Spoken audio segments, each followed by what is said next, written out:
Buju wago shindigu megizi and dodem gazagasqua jimekag indun jiba. Hello, everybody. My name is Anton Treuer, and I'm a professor of the Ojibwe language at Bemidji State University, which is a regional university in northern Minnesota. I'm Ojibwe from Leech Lake, which is one of the reservations in northern Minnesota, and I've been very privileged to be at the service of my community and my people with our language revitalization efforts. It's been a lifelong journey for me and for many others. No one can keep a language alive all by themselves. And we've had many setbacks. We are deeply concerned about the future vitality of our language. I would say that ours, like many Indigenous languages, is in a predicament. The future vitality of our language is not certain, but it is certainly possible. It all depends on the depth and breadth of our interventions to keep this language alive. I know that those of you engaged in this conversation today are in varying degrees in the very same place. Some Indigenous languages have very few speakers left. In fact, that's the case for most. Some have many more speakers, but even a language like Navajo went from 250,000 speakers to 160,000. And the requirement that somebody be a fluent speaker of Dene in order to run for tribal office has been a source of contention. And just the fact that it's a source of contention says that there are young people at Navajo Nation who want to serve their people, but might not have the language skills to meet that requirement. Even languages like that are under a lot of stress. So we have to do something. And it is so scary and sometimes disheartening to look at all of the things that have happened with our people. There's enough there to make us mad for the next 500 years. But that won't produce the results that we want to see. Fluent speaking children who grow up and then give that language to their children. The restoration of the intergenerational transmission of our sacred languages. There is hope, though, and there are many, many groups that have been getting going and are enjoying varying degrees of success. I'm going to share a couple of their stories today. In my work with Washington State, I am hoping to be able to share on a number of topics with you. So this one is designed on developing some initiative, generating momentum, and getting going with a strategic plan and a real liftoff for your language efforts. There's no way to exhaust a conversation like this. And I'm not going to come in from outside of your community and tell you that I know better than you what is best for you. In my experience, the process that you engage in with your strategic planning is a big part of your success, not just the end result of the plan. People have all kinds of plans, vision statements, value statements, mission statements, and they just sit on a shelf somewhere and nobody even knows what they say. That kind of paperwork is not going to serve you well if you don't have the process by which you are genuinely motivated to do something about your language. And engaging with your team in the building of a team, engaging with your community, and charting a path that will actually lead to measurable results. So strategic planning is a lot more than paperwork. A lot of it is really about disposition, initiative, team building, and process. And so I'm going to be sharing some ideas about all of those things as we get started today.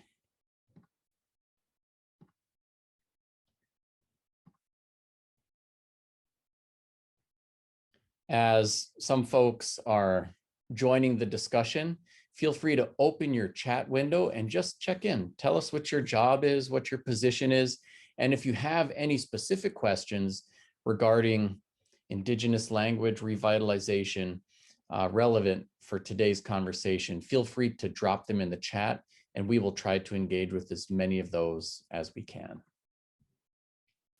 I wanted to begin by sharing a story with you. Over the past 20 years, I've been working quite a bit with our flagship Ojibwe language immersion school. It's called Wadukudading, which means the place where we help one another. And several years ago, I was coming to the school and doing assessments of their staff in target language, in our case, Ojibwe, fluency, literacy, use of immersion teaching pedagogy, and so forth. And they had cobbled together an early childhood program that fed into the K-12 efforts that they were engaged in launching with Wadukudading. And I was pretty stunned by what I saw coming out of the 4-year-olds. I was there for circle time, and the kids were assembled in a circle, and one of the 4-year-olds ran the circle. So the kid was saying, "Buju abinuji do, gani nejiwe bakagujing nongam."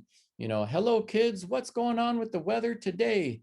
And one of the other kids chimes back at him, "Aniza gate." You know, the sun's peeking out behind the clouds. So he has kind of a felt board behind him and some little, felt style stickers. So he puts one up for the sun peeking out behind the clouds. "Awego abi no dinana." You know, what else is it windy? Mashkawani mud. Yes, there's a strong wind. So he puts another one up. And I watched with pleasant amazement as 4-year-olds ran this class. And I was thinking, I have a bunch of kids at home and I can hardly get them to sit still for mealtime. And the poise of this kid at age 4 to orchestrate question and answer, showing true leadership and public speaking ability that would terrify most of us adults. And the responses in the target language, Ojibwe, coming out of all the other children showed their genuine understanding and engagement and enthusiastic engagement in our language. And this is a language that none of the parents of those children spoke at home. It was a really remarkable thing to see. In fact, Wadukudading is located in the Hayward Lakes region of Wisconsin. The youngest speakers in that community were elders. In fact, it had really been since World War II that community had been producing fluent speakers. No one gave a big pile of money and said, "Here, work some magic with your language." Their tribal community, like many, was divided in terms of politics. They did and continue to endure pretty extreme poverty. There's a diversity of faith traditions in that community. It's not like everybody's super traditional. There are Catholics, there are Episcopalians, there are plenty of traditional people too. They didn't always see things from the same perspective, but somehow this happened in this place. And it didn't happen by accident. There was a dream. There were dreamers. There was planning, and there were planners. And then there were people, a small but every year growing group of people who did the work and continued to dream more and bigger and plan more and plan bigger. I believe that you can do this too. It's not a silver bullet solution kind of work, but there are things that can be done. To know how to succeed in Indigenous language revitalization, you really need to know why this matters to you. And in the introductory talk in this series, I spend a lot more time on the why, but this is still something critical that you engage all of your stakeholders in. Why does our language matter? And there are 1,000 reasons why languages matter. They matter because they encapsulate our unique worldview. They matter because they are the key to uncorking academic success in any language for our children. They are bastions of our sovereignty. They are the ways that we access the thoughts of our elders and ancestors. They keep us recognizable to our ancestors. There are so many reasons, but you need to know what they are. And as you deal with the rest of the world, we can't afford to simply be flooded with emotions every time we get pushback and come out screaming. You need to have a very clear understanding of your why. And you need to have it articulated and down to talking points, as well as deep conversations, so that when you need to advocate for your language, you are fully ready. I think for all of us, human beings, and we are all just pitiful human beings trying to figure out how to make it in this world, we all need some things very much in common. We need connection. We need meaning in our lives. And we need these contradictory twins of continuity and change. We need familiarity and difference all at the same time.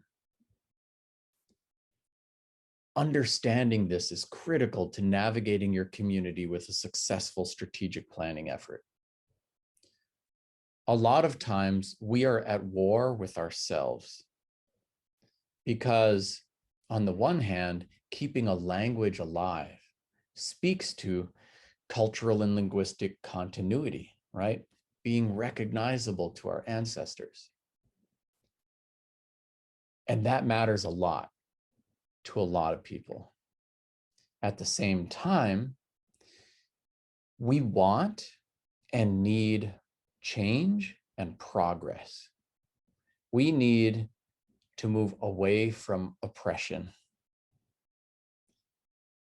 to full humanization, access to opportunity in all its forms. And a lot of times when we have a language revitalization effort, these things bump up against one another. For example, a writing system. There's nothing like a writing system war or a dialect war to paralyze an emerging Indigenous language revitalization effort. And here's what's happening. In a lot of our communities, our great speakers learned their language as their first language in the home. They then were forced to go to school, whether it was residential boarding school or even in the mainstream public schools, and usually started doing that around age 6. So they are bilingual for the most part. There are some places, some of the Inuit communities, Ojibwe or Cree communities in Canada, even some parts of the Navajo reservation where people are monolingual Indigenous language speakers. But the overwhelming majority of most of your fluent speakers also speak English. And that means a few things. It means they can code switch and they can language switch, but it also means that they learned certain things in English. Like a 6-year-old kid in any language has not been exposed to things like, what is the preterite tense? These are things that kids start learning in like their 7th grade English class. And most of us have pretty foggy recollection of. So what happens is when we are expecting our Jedi masters of our indigenous language to tell us what is the preterite tense, they've never talked about their language in that context. When we ask them, how would I write this down? They will often use their knowledge of literacy in English to write it down how it sounds to them. And since they're the authority and the elder now, what happens is you get kind of a folk phonetics, people kind of writing how things sound to them. But they will sometimes not be saying the same things as a linguist who's working on, an orthography and a, letter-based writing system or a syllabic-based writing system for your language, who want structure, consistency, things like that. And so it doesn't mean that one's right and one's wrong. They're coming from different perspectives. And so it's important, even when you have something like, we want books, right? And you might get an elder who says, well, we never had books. We just learned it in the home. And they will all of a sudden feel a little bit intimidated about developing literary traditions in the language that they only know as an oral language. And it might put your elders at war with the initiative. But if you want our children to be able to read and write in any language, then they're going to have to learn how to read and write in some language. And if we don't develop literary tools, then they're only going to be able to learn how to read and write in English. And we've already marginalized our language as a language for prayer and special events and, conversation, but not as a language for everything. Those are the tensions. So it's important to develop your understanding of these conflicting needs for continuity and change.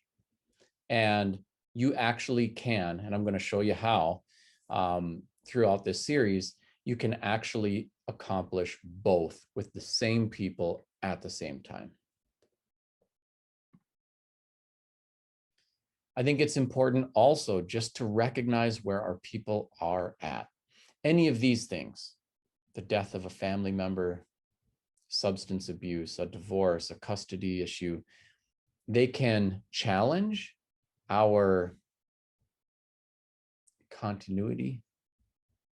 They can challenge our connection to people, places, and things that matter very much to us. And a lot of us are grieving because we've been impacted by these things in one way or another. By the way, the pictures that I'm sharing with you are ones that come from my own life. So this is Anna Gibbs. She's one of my elders. She passed away a few years ago now, from the Red Lake Reservation in northern Minnesota. And she represented both of these qualities of continuity and change very well. She was a full-blooded Ojibwe woman, fluent first speaker of her language. Her Ojibwe was great. Her English was a little clunky.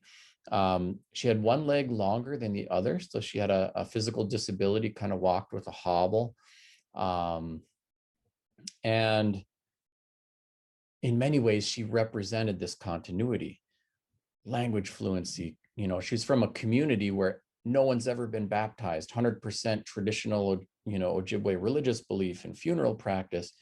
And at the same time, she ended up becoming the first woman to officiate at medicine dance and traditional funerals.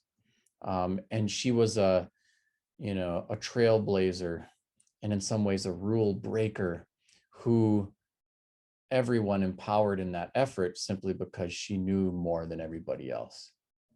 So she represented change and continuity at the same time. I'll give you just a couple minutes on me because it'll help ground our conversation a little bit.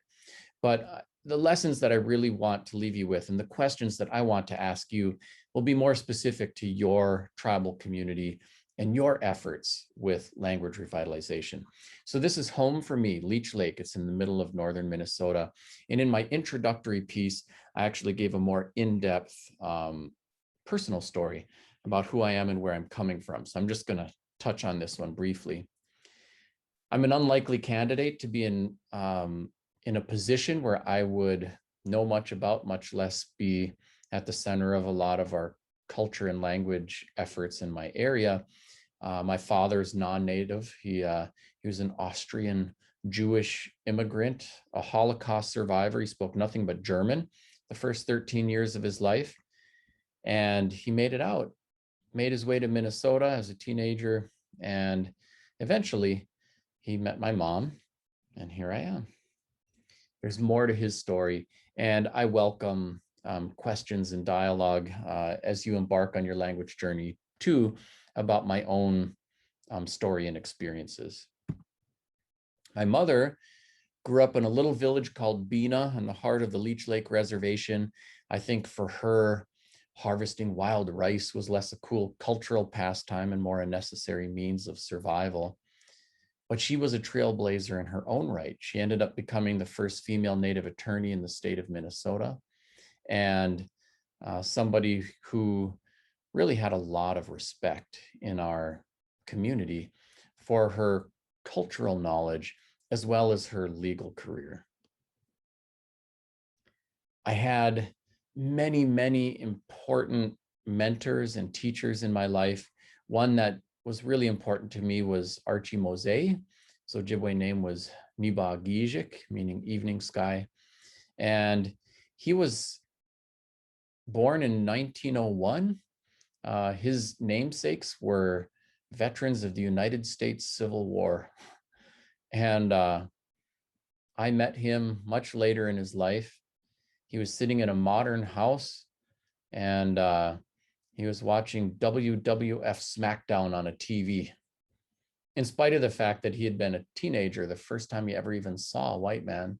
And he was in his 30s the first time he saw a black man or a car.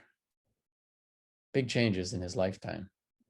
And when I came to see him, he said, "Oh, I've been waiting for you." And I remember thinking, how could you be waiting for me? You wouldn't even know who I am. But he said he had a dream and that I looked like the person in his dream. And he kind of opened the door for me. And I tumbled into a life-altering relationship with him, starting out as a gopher, hauling his pipe and his drum and bringing him to funerals and things like that. But because he was for the most part a monolingual Ojibwe speaker, I had a true immersion experience with the language, and many, many stories to share about him as well. And for me, I would consider myself a second language learner, even though I did have a lot of exposure to our language and probably even more exposure to our culture. Like I've been hunting and harvesting maple syrup and sugar every year, throughout my life. My mother hauled me around to a lot of our traditional ceremonies. Her mother had been brought to residential boarding school, had the language, taken away from her through that experience. And my mother was on a life-altering journey of her own, not just with her legal career, but with her culture and language learning. And me, through what I inherited from and experienced with her, and then my experience with Archie Mose, I worked really hard to share my language with my own children. So my firstborn daughter, Gijigukwe, it was so heartening for me when she was growing up and she would say, and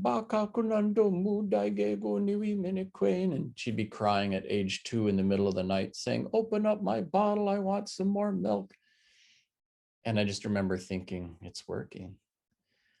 Didn't mean it came easy.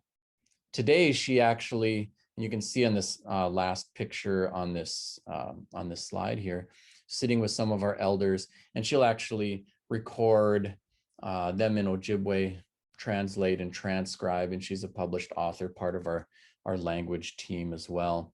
And so it's been really heartening to see that kind of effort where, we are working hard to restore the intergenerational transmission of our language and seeing some emerging signs of hope. There's my crew. I have 9 children and I'm in the grandbaby business now. So we've got 3 grandkids. It's never dull. There's my grandmother. Her first name is Luella. And there she is holding my youngest daughter, also named Luella. Although this picture was taken about 10 years ago, my youngest kid's 10 years old. In our language, Anikobijigan is a word that we would use for a great grandparent and for a great grandchild. And the word means my line. So we are often tell people, think in terms of 7 generations. What happens now will be felt and echo 7 generations into the future. We pass on historical traumas, yes, but we also pass on historical resilience, blood memory, and a whole host of help and tools in a spiritual as well as a physiological sense. I like the Carl Jung quote, "Who looks outside dreams, and who looks inside awakes." So the first question that I would like to ask all of you is, what is your why for language revitalization? Why do you as an individual have passion for this? Why do you want to be involved? And as you get into the conversation, you can expand that to understanding your partners and the other people in this conversation with you, and trying to develop some collective answers. Why do we want to do this? What is our collective why for language revitalization?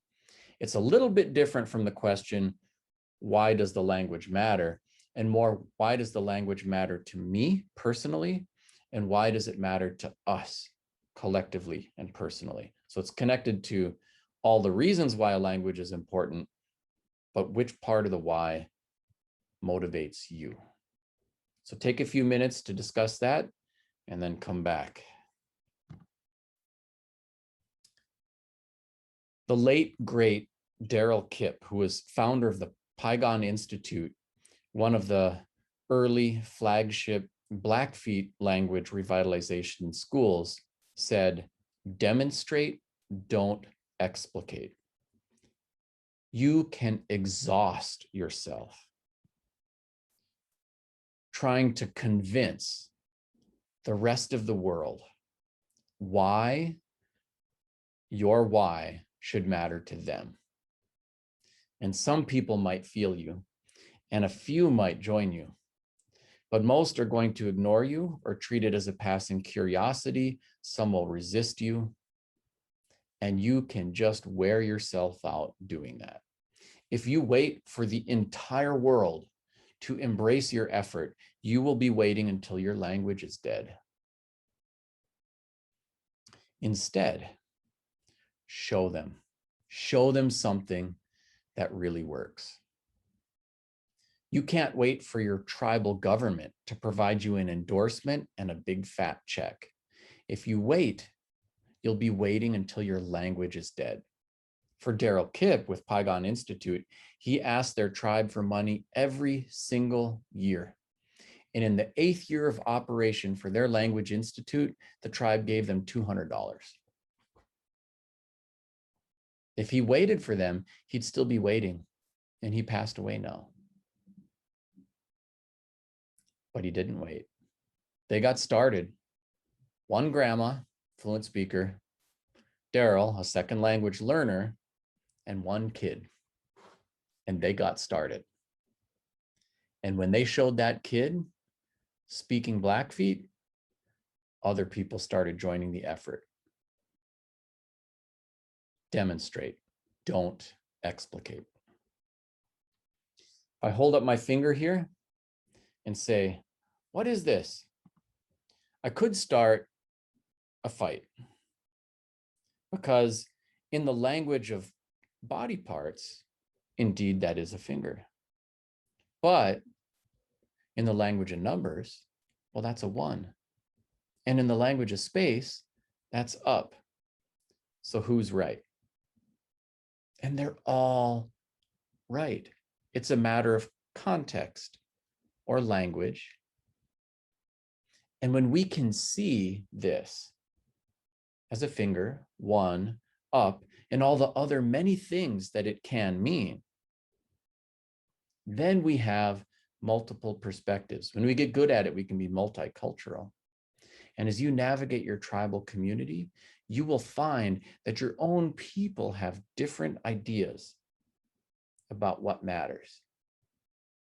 And instead of just barking mad at them, seek to understand, be curious. That doesn't mean you back away from your truth or your mission.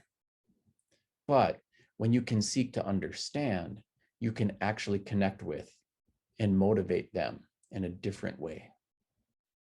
All too often, someone's up there saying, this here is a finger, it's not an elbow, it's not a toe, the rest of you, shh. And somebody's listening going, no way. That is a 1, not a 2, not a 3. See, they just don't understand.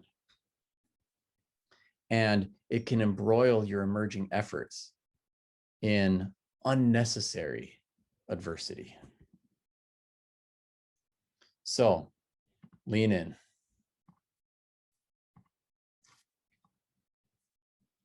Also, it's unfortunate that everybody isn't super woke and not everybody gets it the way that we do. But we cannot expect our people to meet us where we want them to be. We have to meet them where they're at and take them where we want them to be. Language revitalization work requires leadership. It is ironic, but some of the strongest language communities, especially in places like Canada, some of the Cree, Ojibwe, Inuit communities where there are a lot of speakers, aren't doing much of anything to revitalize the language.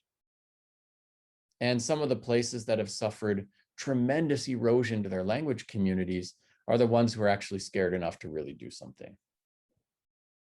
Complacency can be the enemy too, not just resistance. Or the belief that since I learned my language as my first language in the home, that's how everyone else should learn it. That's solipsism.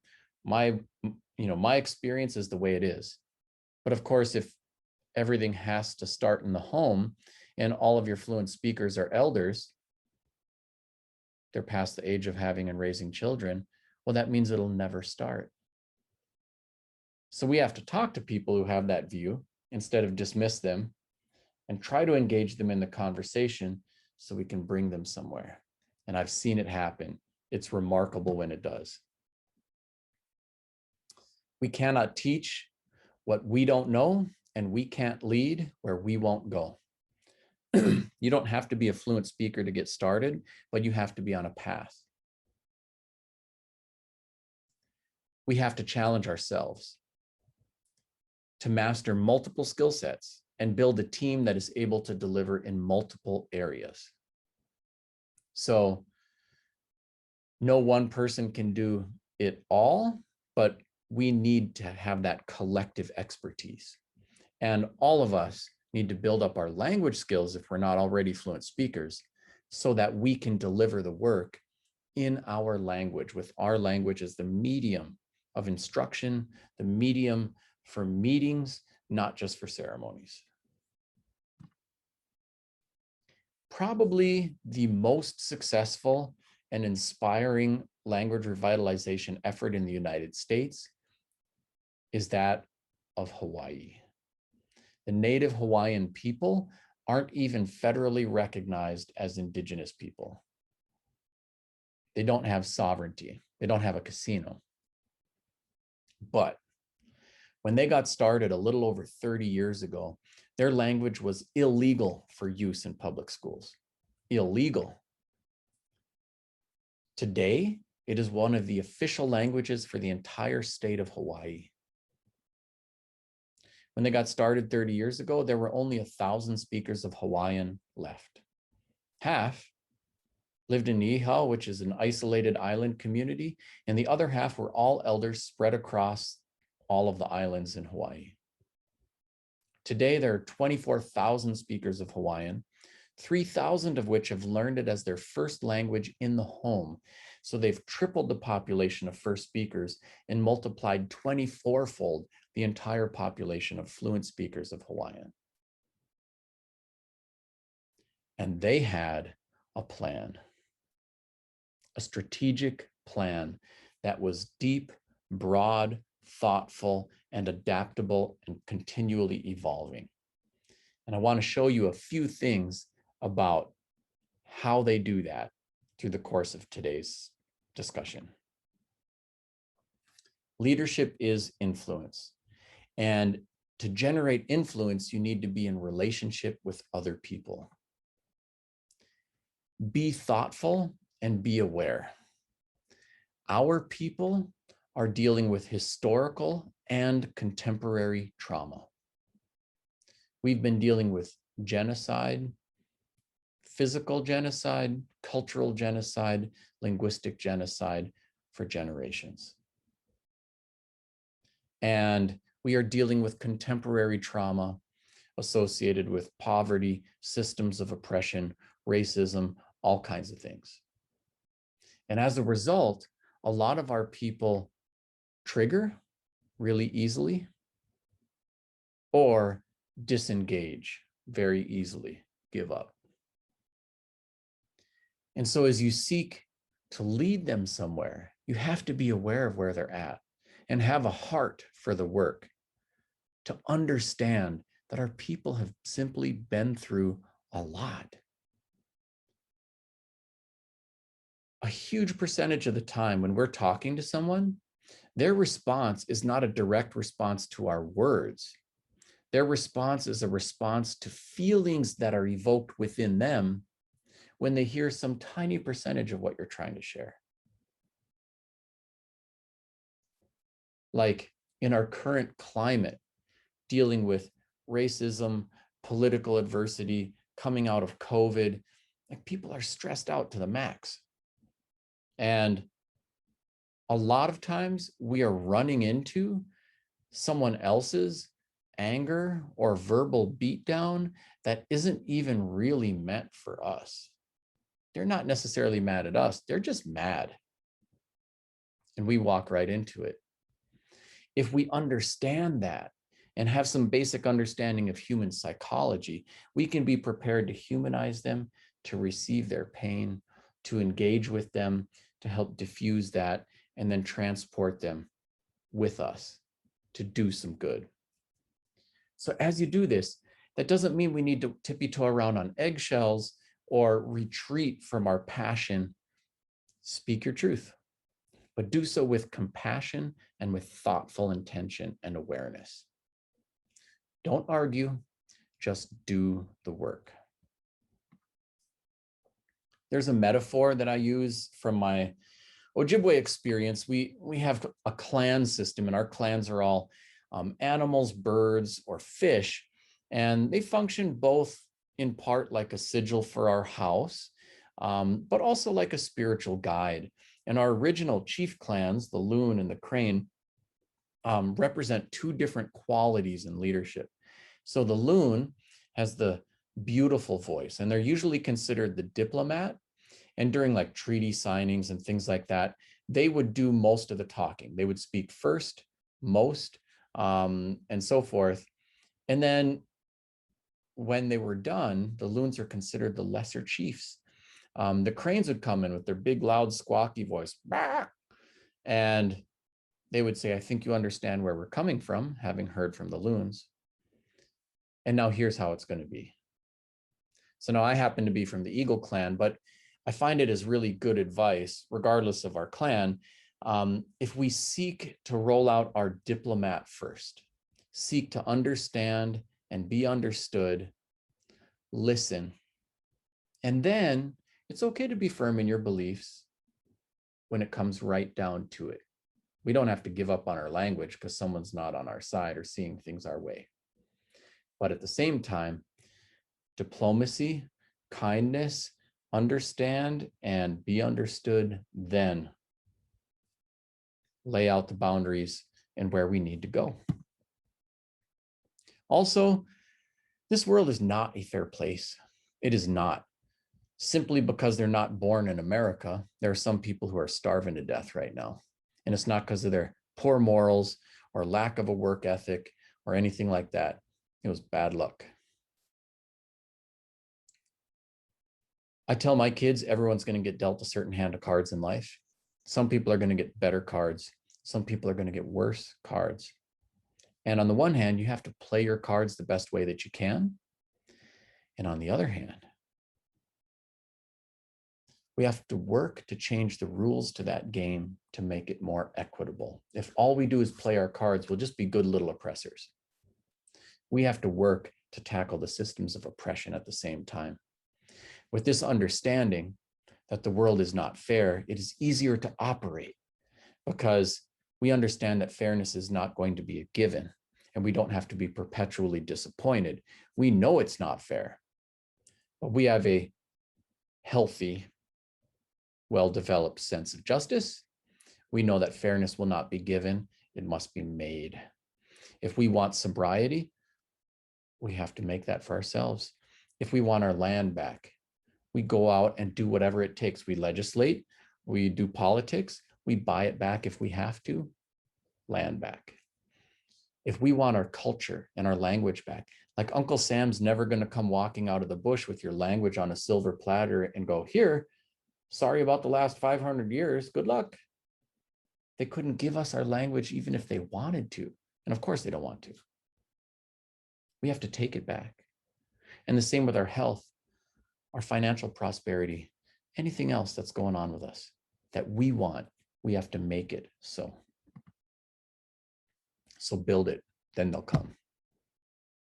One of my namesakes said, if you ever learn something, could be a word, a song, a medicine, a whole ceremony, make sure that you teach it to at least 4 other people. And in so doing, it'll keep on going. And that's one of my charges, and one that I'd like to challenge all of you to do as you learn more about your language and about ways to make it healthier. I wrote a book that'll take you deeper on this stuff. It's called The Language Warriors Manifesto, How to Keep Our Languages Alive No Matter the Odds. And in there, I kind of lay out the importance of language revitalization, obstacles, some of which are pretty obvious to most people and some of which aren't. Also a story of my personal journey and how I did it, and then a collective journey for how we did it to revitalize the language.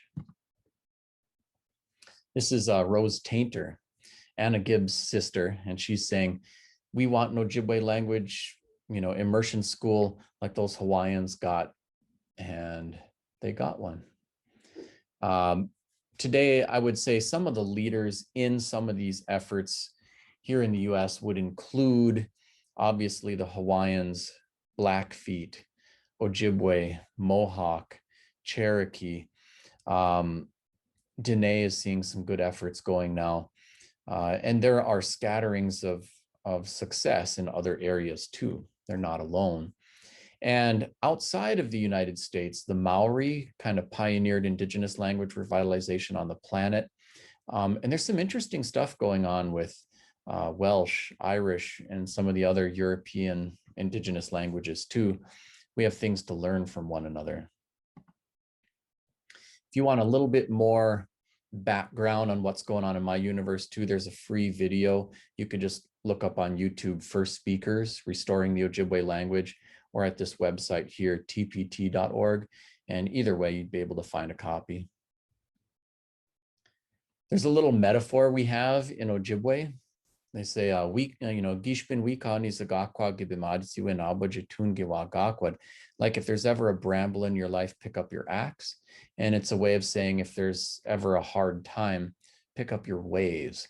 And it's really, to me, about the connection between our language and our culture and how powerful it is to internalize and lead from those things. as kind of a shining inner truth, starting things in your cultural context. For us, that would be, with tobacco and food offerings and ceremony and things like that. And they'll get us to these 4 things that I mentioned at the start of the talk. It's important too, like one human being who's a fluent speaker of a language with no one to talk to, that doesn't keep the language alive. You need 2 to even have a conversation. So you need a team. Tend to your relationships. A lot of times we are all so busy, so stressed out, playing whack-a-mole on emails, can barely keep up. It's really important to take time for self-care and for relationship care. Again, with the Carl Jung quotes, but the meeting of 2 personalities is like the contact of 2 chemical substances. If there is any reaction, both are transformed. And in fact, this happens within your interpersonal relationships and the relationships across your community. It can be truly transformative when this stuff takes off. I've been doing a lot of work on one of the Ojibwe reservations in central Minnesota called Mille Lacs. And this is a partial assembly of our Jedi Council there. That community is a smaller community. They identified only 25 fluent first speakers of Ojibwe. And I was speaking to a group of language warriors there and said, look, instead of just having them teach everything that they know every day of their lives, also get them engaged in the production of resources so that they can develop tools that will teach people for hundreds of years to come. And I'm so proud of the early effort where we have funded and embarked on the production of Rosetta Stone. And we will actually have 6 full years of Rosetta Stone. It'll push to an app on everyone's phone, computer, or device of their choice. And it'll be able to correct grammar and pronunciation in real time as people interact with the app. There'll be lots of video, as well as some text, testing and assessment, everything built right in. It's a huge undertaking. So we've got a team of about 50 working on Rosetta Stone, and it's going to have tremendous lasting value. It'll never replace a fluent speaker, but just like developing a book didn't replace a speaker, but it augmented our efforts. Just like developing cassette tape technology didn't replace our speakers, but it augmented our efforts. This is another technology that will also augment our efforts. We're also developing a young reader series. So we've been producing new books in the Ojibwe language, and it's really exciting. We've got our first 5 books have been published, and we actually convinced our state historical society to publish the books, even though no one on their staff can read the books. They're all monolingual Ojibwe publications coming out of this group. So another question for you that's critical for a successful strategic planning effort is who? Who do you want on your team? Who do you need on your team? How do we build a team to revitalize our language? So I'm going to ask you to engage in this conversation and think both in your loftiest daydream, like who's your dream team, but also understand that you don't need 100% of your wishes granted in order to get started. You want to identify who, and at the same time, don't wait for anybody. You'll still have to demonstrate, not explicate, but now you need to think about, what does a successful team look like? And there are a lot of considerations. I'll take you deeper in some of the later sessions about, for example, how to work with non-native linguists. Use them, don't be used by them. There's a history there. Same thing with all the anthropologists and other academics. Of course, I'm a native person with a PhD. Check out my office, right? We can do everything anyone else can do, and we can do it in our language. But you got to start with who's there So who's your who? And who do you need on your team? Think about all those things, the good, the bad, the ugly, and come back and we'll take it a little deeper. With regard to your planning efforts, the Hawaiians were really mad geniuses with this stuff. And when they got started, they identified multiple tracks that needed attention. For starters, their language was illegal for use in public schools. So they had some people that assembled a team, and their goal was simply to deal with policy, politics, laws, and signage. So they petitioned to get the law reversed that declared Hawaiian illegal for use in public schools. But they didn't stop there. Like, victory, yay, we're done. No. Then the team went on and said, we want our language to be one of the official languages for the whole state of Hawaii. Then they went on and, sought to change the names of all of the towns in Hawaii to the Hawaiian names. They sought to change the names of all the roads. And it's like one battle after another. But as they took off and they developed a vocabulary for communicating with their non-native stakeholders, things really started to flourish. In fact, a lot of the non-Hawaiian citizenry there embraced the signage effort because they viewed having Hawaiian names for places and roads and things like that as something that was distinctive and beautiful about Hawaii. And they got on the same page in alignment, and then they really could go somewhere. And by the way, people do not get lost when they look for Liliui Kulani Boulevard or whatever. We've been emerging on this effort in Ojibwe country too. So in my hometown of Bemidji, which is, population 12,000, service region 50,000, we have the hospital, the regional events center, most of the area businesses, all the public schools display bilingual signage like you see right here. We even got it put on the cop cars. Gunawanjagang, Minawa Nadamagang, to protect and serve. Now those things don't make all the big problems go away and don't make everybody a fluent speaker. But one of the issues we face and deal with is invisibility and marginalization. So this creates visibility and inclusion, and it makes some safe space where we can then talk about other things. By the way, on the previous slide, this is a white guy named Michael Muirs, who we sent door to door to ask businesses to put up Ojibwe language signage. And he was the better messenger talking to them instead of me coming in there, how come you don't have Ojibwe signage? He was able to say, hey, do you want to reach out to your native clientele? Here's a great way to do it. And it was less threatening. White chief of police petitioned for the bilingual signage because he could see its relevancy and wanted to make a statement about community policing. So there's a role for others, with the teams without surrendering control. So where to get started on your strategic planning efforts important, because a little win, like the signage win we had, helped generate momentum. And you will have a better sense than me what's going on the ground in your community. Some places it makes sense, like you've got, passionate support and hundreds of people are interested in coming to a language revitalization meeting, and maybe the tribe's even ready to throw some money, or you got a big A&A grant, let's go. That's an entry point to have a bigger planning discussion.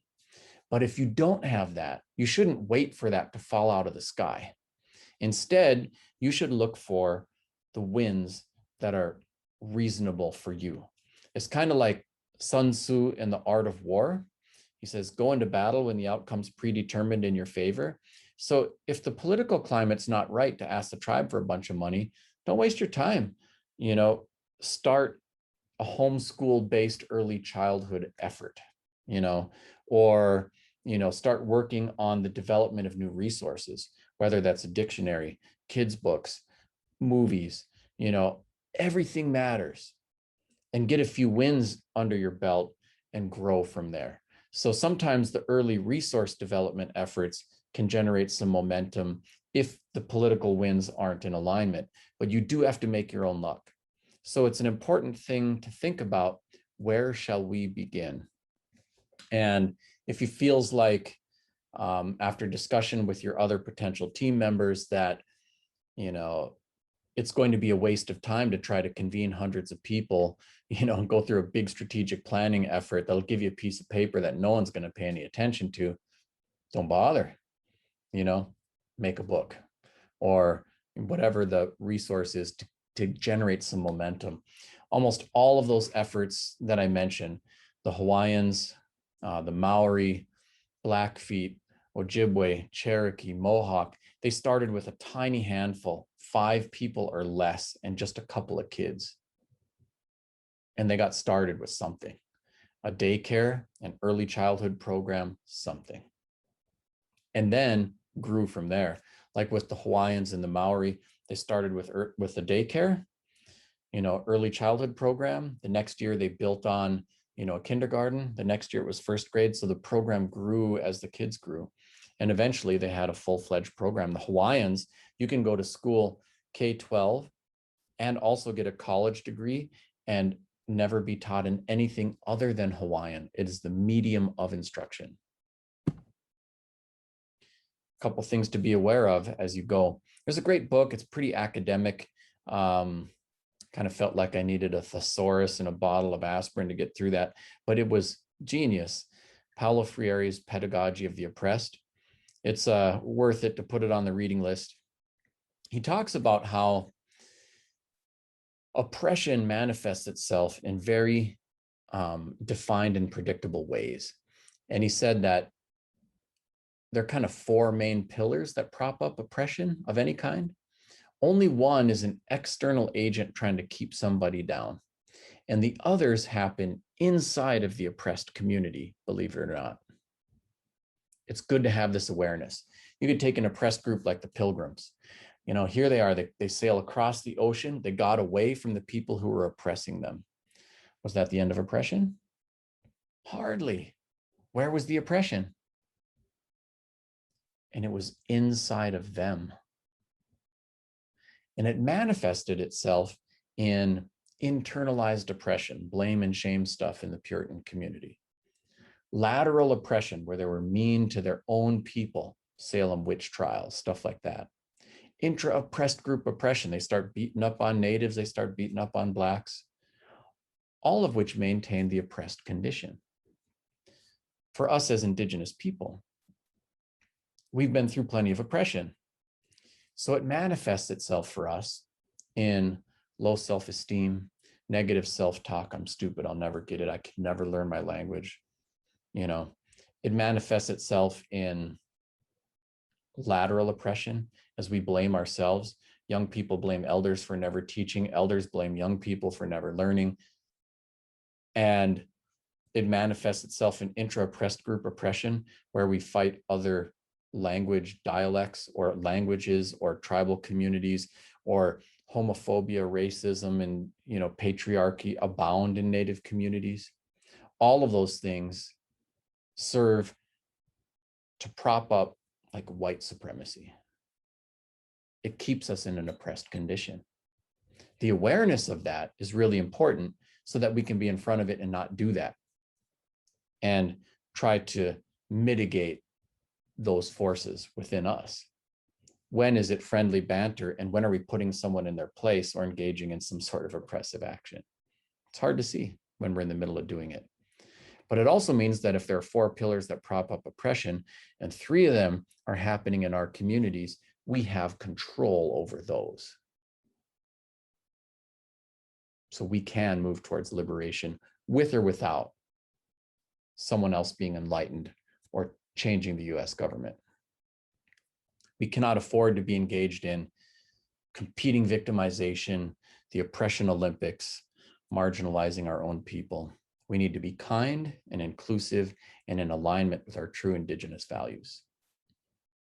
All right.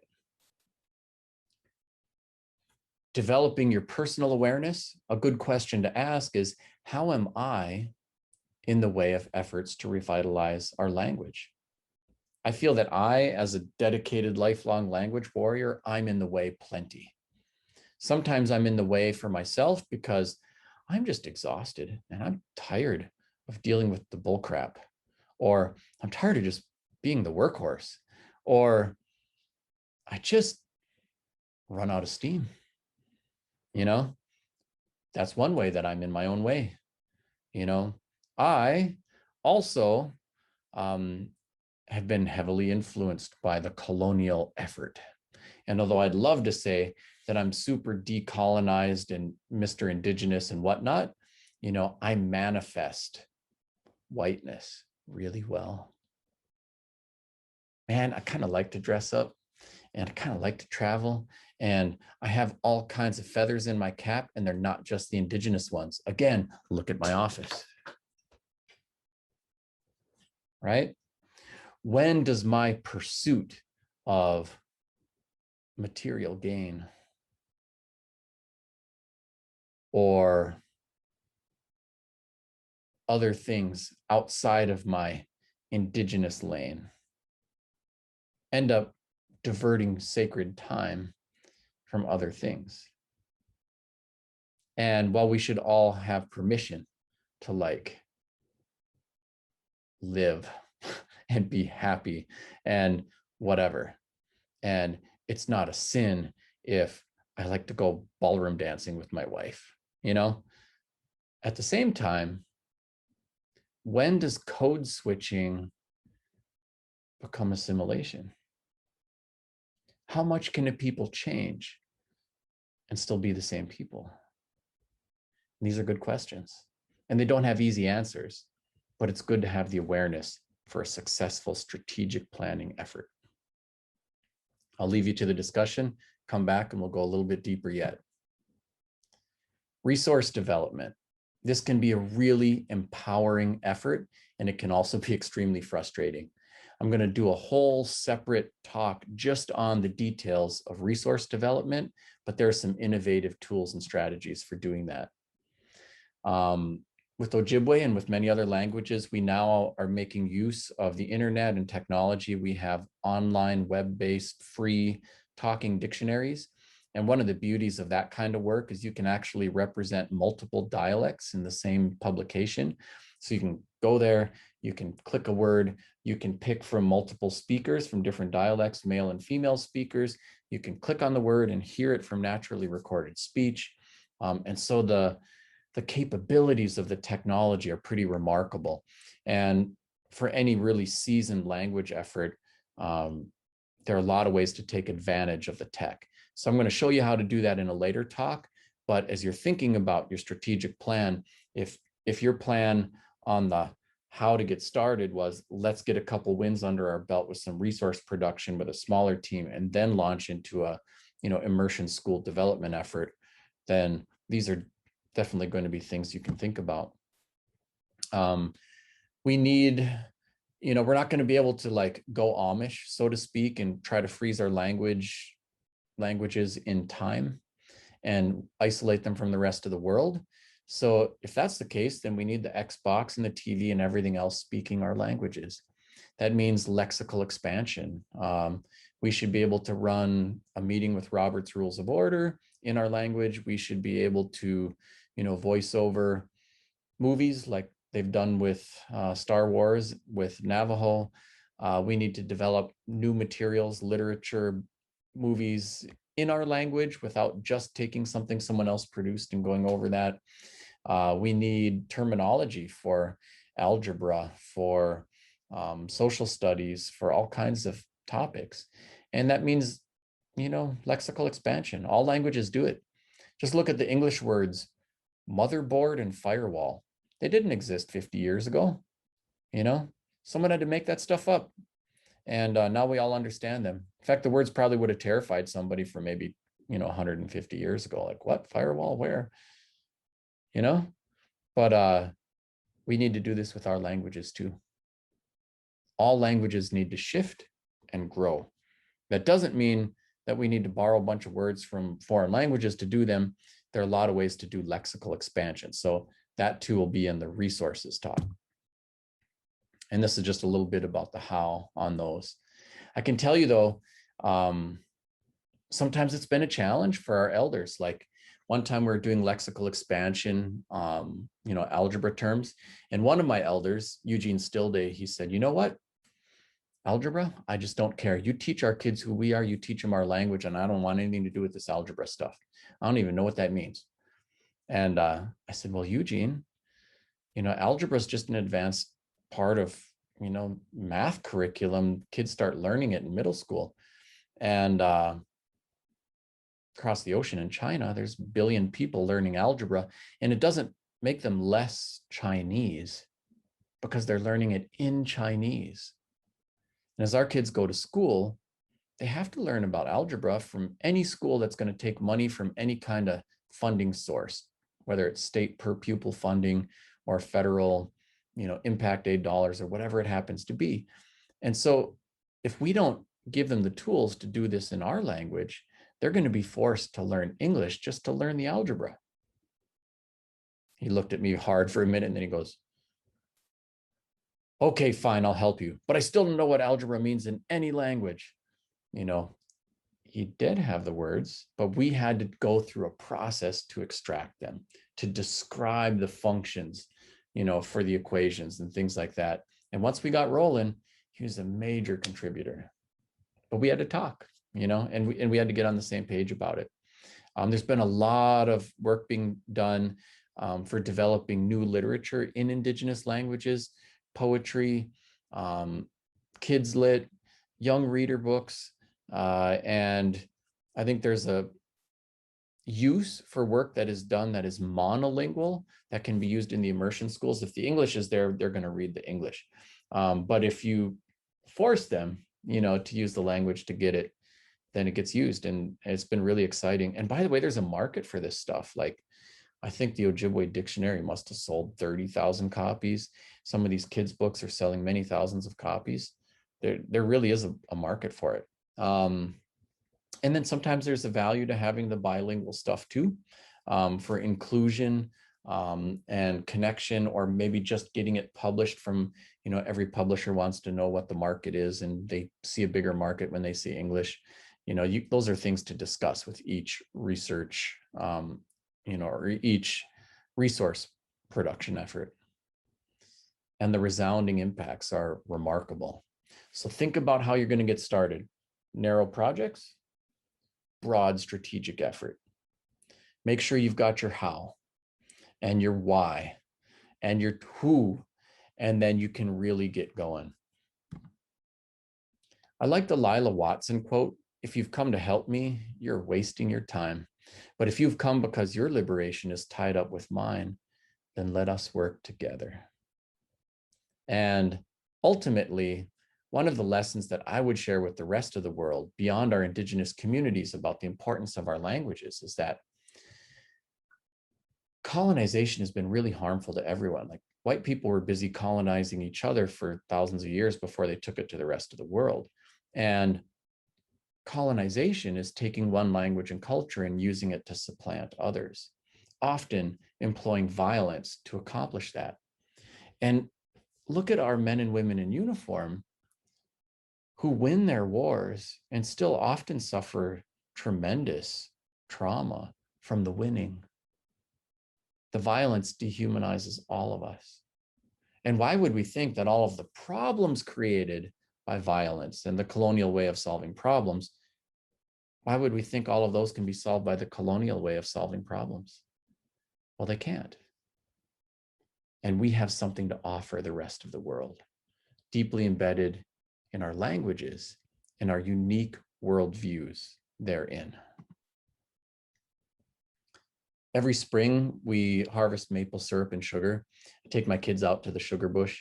And in our custom, when every time one of our children have been born, we've taken the afterbirth, a placenta and so forth, and gone out to the sugar bush, whatever the time of year, and buried that next to a maple tree, which in our culture is the tree of life.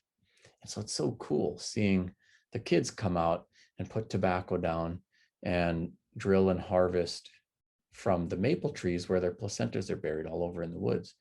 And, you know, my kids will tell the story of the sugar bush. And usually my eldest daughter will do the pipe ceremony to open the sugar bush in our language. And it is so heartening to see what is actually possible. And for all of you embarking on a strategic planning effort, you'll have to provide the impetus and the fire in the belly and the passion to get going. But I truly believe that the fruits of your efforts will be there, and that what you are doing is heroic and noble, but also realistic and possible. And as you embark deeper into your strategic planning efforts, I hope that you will feel comfortable reaching out to me. My name is Anton Treuer, and I'm a professor at Bemidji State University. And I'd be really honored to be in conversation with you. Here's my website, my email address, and I would be really happy to provide any kind of tools, resources, copies of, you know, information, connect you to other people who are doing this kind of work, because I think it is so critical and important. And with that, I just want to encourage all of you to lean in, to get going, to find the fire in the belly. Ultimately, you know, I get asked a lot of questions about parenting too, because I have 9 kids.